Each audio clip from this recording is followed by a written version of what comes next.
In fact, I think somewhere months ago, I said I thought I was betting that Fauci is actually excellent at his job. It just isn't protecting. Been at it long enough. Well, he's been at something. But, well, let's put it this way. There's an interesting discussion beginning to bubble up behind the scenes. And a lot of these interesting discussions happen amongst people who have crossed the Rubicon and are in the hinterlands months before they show up in public. So, mass formation showed up in the Malone podcast on Joe Rogan, but we had been talking about mass formation for quite some time, the Matthias Desmet model. And you and I had been talking about the impression that we had that there was clearly some kind of emergent psychosis overtaking the world, right? We saw it and we named it that before we knew what mass formation psychosis even was. So I like Desmet's formulation, but nonetheless, the point is there's a long discussion of what really matters that shows up before the public suddenly becomes aware that there's a discussion at all. And so the discussion I want to reference now, there's a discussion beginning to happen about whether bodily autonomy is really even the point, right? Some of us, I've been very careful not to invoke bodily autonomy because, as I frequently say, there are scenarios in which you can imagine that mandates would be justified. And I don't want to say anything that suggests that the very fact of mandates are invalid. However, the question, so people will maybe have seen me say or tweet, not these vaccines, not these public health authorities, not this pathogen, right? Mandates fails on 3 separate grounds here. These vaccines aren't effective enough or safe enough. The pathogen isn't dangerous enough, universally enough. And the public health authorities are not free of corruption enough that we could justify mandates. But not even close. Right, not even close. Here's where I think this is headed, though. I believe it is conceivable that you could have a governmental structure good enough to be entrusted with the question of mandates in a sufficiently serious situation. I don't believe that government has ever existed. I believe we have to leave it open as a theoretical possibility, that it is not a fact of history that we've had such governments and that we do or don't have one now. We have a terrible instantiation, but none of the governments, none of the human architected governmental structures has been up to that challenge, which means that at least we need a new structure then. Because the existing structures can't bring the best of humanity out of us and give us the government that maybe we deserve, but certainly we want. Right. And I completely agree. We need to figure out what that structure is. As you and I argue in our book, it's not a structure that we can blueprint. Nobody on earth knows how to blueprint it, but we could navigate to it. We could prototype our way to it. We could evolve our way to it. But in the present, stuck with the governmental structures that we have, the argument would be these governmental structures are not up to the challenge of mandating and overriding bodily autonomy. They are not up to that challenge. And in light of the fact that they are not up to that challenge and nothing could be done to them that would make them up to that challenge, they are allowed one tool and one tool only. And that tool is persuasion. Right? If they want us to take their remedy because it is the right remedy and because it is better than the others and because that's how we will protect each other, their one tool is to convince us. And they have completely failed to convince us. Why? Because the tools they have presented us are completely crappy, because their corruption is so obvious, and because we can detect that what they are doing is taking any counter-argument and doing their best to silence it, to stigmatize it, to shunt it off the side of the map, right? So we know we're not having a fair conversation about what the best path forward is. We can all see that, right? That's why people are being thrown off Twitter and YouTube, right? That's what this is about. It is about creating the false impression that their argument is actually robust when it could not possibly be more feeble. And I don't know. I'm sick of it. And we are now faced with Omicron, and we are really left with the question of whether or not the test, did they pass the test so well with respect to previous variants that we are still listening to their advice with respect to this one, even though this one is so different and their advice hasn't changed? Doesn't that tell you this isn't about us? This is about their, I don't know, I guess business interests or whatever it is, but it's certainly not about us, because the fact is the disease is so different.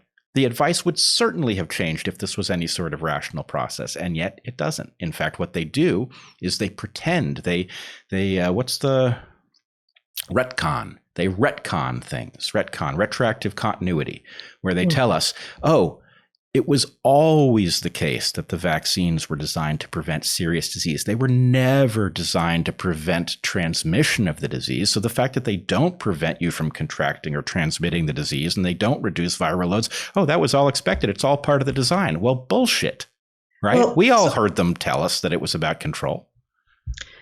I'm reminded as you talk, just as maybe many of them are actually doing their jobs very, very well, and we just don't know what their jobs are. Maybe the public health policy is very much doing what it's supposed to do, and we have just been misled by its packaging. A point you have made in different forms in many ways, that because it has the words public health in it, we assume that it's about public health, but that's our bad for being so gullible. And I'm reminded of the thinking of the great John Taylor Gatto, recently deceased, who was an extraordinary educator and who wrote, among other things, Weapons of Mass Instruction and Dumbing Us Down. And I've talked about his work before on this podcast, but in one of his books, he goes through a history of compulsory schooling, which, if memory serves, sort of emerges from a German model in the late 19th century, which the Americans import, and it's basically like the robber barons, the rich tycoons of the turn of the 19th to 20th century, who need mindless workers to do the work of the new industrialized world, post-industrial revolution, that explains the format of schools. That schooling is not about creating well-informed citizens who can make decisions for themselves. It is precisely about creating cogs. That is, in fact, the point. And this feels a bit like that. You say school, you say education, you imagine sweet children bursting out of a classroom into recess and then going back into the classroom to learn the good things that they need to learn. And maybe that was never the point at all.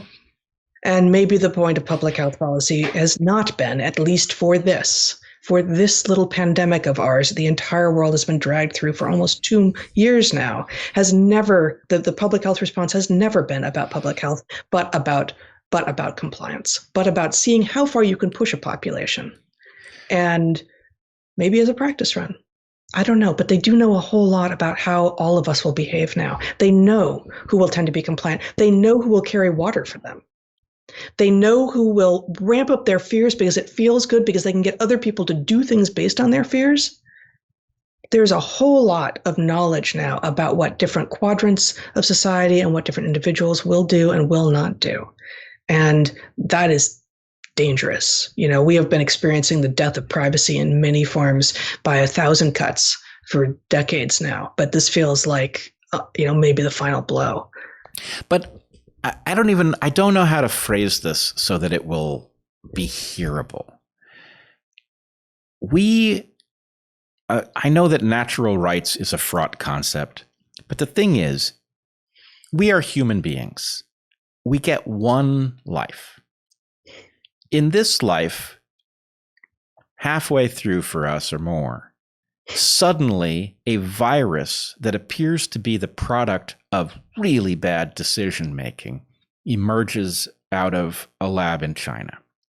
That really bad decision making had Anthony Fauci as a prominent, he was at least an architect of the offshoring of the work that seems to have caused this pandemic. And yet he is also somehow in a prominent position where he gets to tell you and me, you having apparently contracted a descendant of the virus that he stupidly had engineered. Somehow he gets to tell you and me how we are to manage the consequences of this. You and I are PhDs in evolutionary biology. We are capable of looking at this and saying, I don't think that solution you've handed me is any good at all, and here's why. I am also capable, as you are capable, of saying, you know what? I've talked to Dr. Corey. I've heard what he has to say. I've heard him revise his understanding of things in light of new evidence. We've talked to Dr. McCullough. And in light of new variants. In light of what? And in light of new variants. Right. The people who are thinking on their feet are also recognizing that no matter how much information they had last month, what is happening now may be different because it's not just that the information is new to them, but what is true is actually changing. This is also true. Right. And we've heard from Dr. Malone, himself vaccinated, right? The inventor of the technology that underlies these vaccines. We've heard him talk about the hazard of these things to us. How is it that we, attempting to act responsibly and in the interests of ourselves and of our family, are not entitled to make those calls? How can it be? It just seems to me such an inversion of decency that Anthony Fauci has more say over what we are allowed to think and not think, do and not do, than we do, when Anthony Fauci has demonstrated at best incompetence. He is a key player in the escape of this virus into the world, the creation of it and the escape. And all of that ought to have him absolutely silenced in this conversation. Responsible people who have proven that they can handle the complexities ought to be in a position of responsibility. It's some kind of Kafkaesque nightmare where Anthony Fauci has all of the say over what we get to do. I mean, look, somehow it would appear that you actually have contracted a virus that seems to have been engineered downstream of a Fauci offshoring grant through EcoHealth Alliance, right? That's an amazing fact, right? That error in judgment has reached out and touched you at the cellular level, right? And frankly, as we have talked about, I will be glad to have had it. And in fact, it's been so trivial by and large that it was never really that much of a big deal. I am angry at the timing, in part because this place that we were going to be going was Florida, which we have spent almost no time at all. But by all accounts, one of our son's friends spent the winter break in Florida and came back to Portland, Oregon, saying, it feels so normal there. It feels so normal. And we've been in Texas recently enough to say that that's largely the case there too. We were just in Austin, but a lot of the country doesn't feel quite so crazy. So somehow, some number of other political authorities, not public health authorities perhaps, are saying to the talking head that fills the screens if you turn it on, no, actually, not your choice. And we have been hearing too from many conservatives in the last few months saying this is our objection to liberal forms of government, because no government will be good enough. Like this is in fact the response that we're getting from honest, wonderful conservatives who say now you see. Well, and I. To the extent that is their point, it is absolutely right. And I would just add, it's not like governments don't have the right to make policy, but the point is the tool by which they should get there is persuasion. They have to persuade us that this is actually the right path, and mandating it is obscene in light of where this virus came from and in light of what they've done to both the discussion and to the tools available to you and your doctor in order to deal with the condition. And our point would be, to your point earlier, we need to invent something by which the structures are in place to allow people to be their best selves so that we can have a governance structure that is effective, because we need global governance of some things because we have global systems. So the fact that we haven't yet figured out a way to not have it be corruptible does not mean that the answer should be or can be, therefore we can have no system. The systems which need governing exist, therefore they need governing.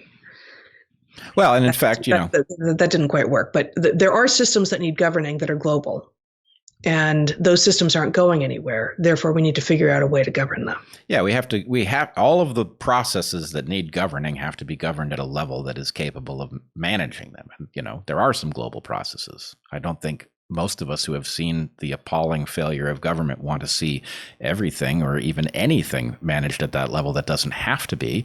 But nonetheless, we are stuck on a very tiny rock, and there are global processes and externalities, and they have to be addressed, in some sort of adult form, which is not taking place. But at the moment, we are in the most bizarre, upside down world conceivable. And I'm even thinking as we're talking here, right? I think the conversation that you and I are now having, oddly, a couple of rooms apart, is what a normal conversation between evolutionary biologists who are long and I think happily married would have about their family's well-being. We know from what people say to us that hearing our conversations is keeping them sane. And at the same moment, I think this very conversation where I think, frankly, both you and I are at the end of our patience with this insane nonsense. This conversation, as healthy and reasonable as it is, as careful as it is actually probably a danger to our channel, right? That in fact, just as our public health response is upside down, it is the very conversations you most need to hear that are most likely to be mislabeled as disinformation and thrown off of these platforms. And I don't know. I hope people will keep track of that hazard, and I hope people will also keep track of the fact that we are being very careful to point out it's not like we're saying, hey, Omicron is an attenuated virus vaccine that just so happens to be the kind you don't have to drive anywhere to get because it'll come find you, right? That's not what we're saying. And in fact, there's a danger here that I can't rule out, right? Just as chickenpox comes back as shingles, we don't know what SARS-CoV-2 does decades later to people who've had it. I'm not eager to have had it, but as between the choice of facing the risk that Omicron might do something that we don't know decades after one has had it, and the risk that these vaccines are going to do something of that nature, I actually think you've got a better shot with the virus. And who the hell are these out of control public health officials to tell me otherwise? They have not demonstrated that they have deep knowledge of this. In fact, they've demonstrated the opposite.